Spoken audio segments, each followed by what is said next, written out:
Welcome to the Transitions Daily podcast. Transitions Daily is an online recovery group that offers a daily distribution of popular recovery resources accompanied by a secret Facebook group for discussion. We hope you enjoy today's readings. This is Transitions Daily for March 20th, read by Kurt L. from Albuquerque, New Mexico, USA. AA Thoughts for the Day. Illusion. Most of us have been unwilling to admit we were real alcoholics. No person likes to think he is bodily and mentally different from his fellows. Therefore, it is not surprising that our drinking careers have been characterized by countless vain attempts to prove we could drink like other people. The idea that somehow, someday, he will control and enjoy his drinking is the great obsession of every abnormal drinker. The persistence of this illusion is astonishing. Many pursue it into the gates of insanity or death. Alcoholics Anonymous, page 30. Thought to consider. Many alcoholics are enthusiasts. They run to extremes. Acronyms. Denial. Don't even notice I am lying. Just for today. Cooperation. From the three legacies of Alcoholics Anonymous. In 1949, the American Psychiatric Association did exactly the same thing, recognizing AA as a valid aid for alcoholics. I, Bill W., read a paper at its annual meeting in Montreal. I wound up by describing the spiritual experience as we understand it in AA. As I read, I doubted if even a handful of the audience could possibly agree with the views expressed in my paper. To my astonishment, there was a sustained round of applause, but this was not at all a tribute to me or to the contents of my paper. It was instead a tribute to Alcoholics Anonymous, a tribute to a way of life which had worked for alcoholics when other approaches had failed. This generous response was evidence that our friends, the psychiatrists, were being much more tolerant of us than we had been of them. If we ourselves became more open-minded, then far greater cooperation with this profession would be assured. The association promptly confirmed the view of its members in Montreal. My paper was carried in the American Journal of Psychiatry, and we were permitted to reprint it in a pamphlet, now entitled Alcoholism the Illness.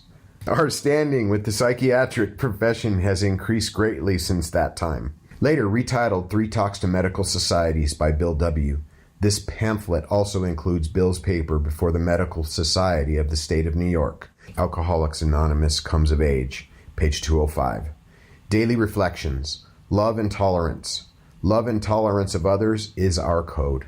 Alcoholics Anonymous, page 84. I have found that I have to forgive others in all situations to maintain any real spiritual progress. The vital importance of forgiving may not be obvious to me at first sight, but my studies tell me that every great spiritual teacher has insisted strongly upon it. I must forgive injuries not just in words or as matters of form, but in my heart. I do this not for the other person's sake, but for my own sake.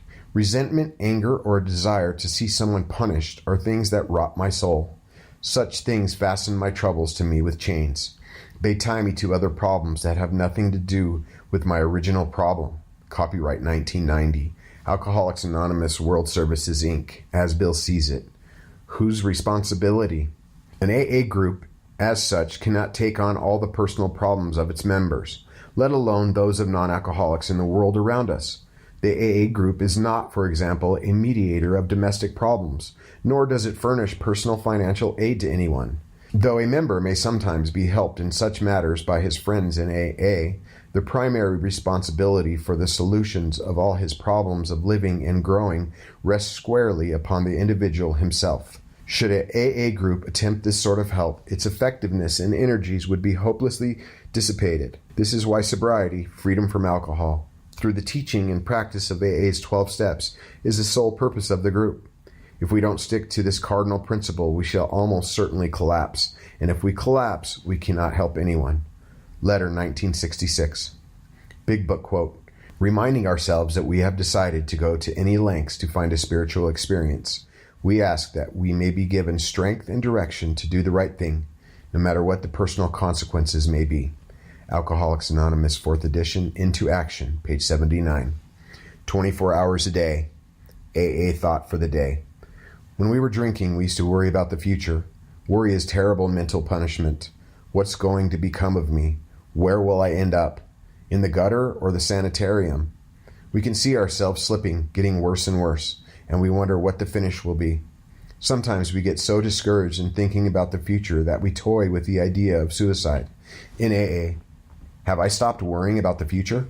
Meditation for the day. Functioning on a material plane alone takes me away from God. I must also try to function on a spiritual plane. Functioning on a spiritual plane as well as on a material plane will make life what it should be. All material activities are valueless in themselves alone, but all activities, seemingly trivial or of seemingly great moment, are all alike if directed by God's guidance. I must try to obey God as I would expect a faithful, willing servant to carry out directions. Prayer for the day. I pray that the flow of God's Spirit may come to me through many channels. I pray that I may function on a spiritual plane as well as on a material plane. Hazelton Foundation, P.O. Box 176, Center City, Minnesota, 55012. My name is Kurt L., and I'm an alcoholic. We hope you enjoyed today's readings. You can also receive Transitions Daily via email and discuss today's readings in our secret Facebook group. So for more information, go to dailyaaemails.com today. Other than the 24 hours a day reading, unless otherwise specified. All quotes copyright Alcoholics Anonymous World Services, Inc. 1952, 1957, 1967, 1973, 1975, 1976, 1980, 1981, 1984, 1985, 1988, or 2001.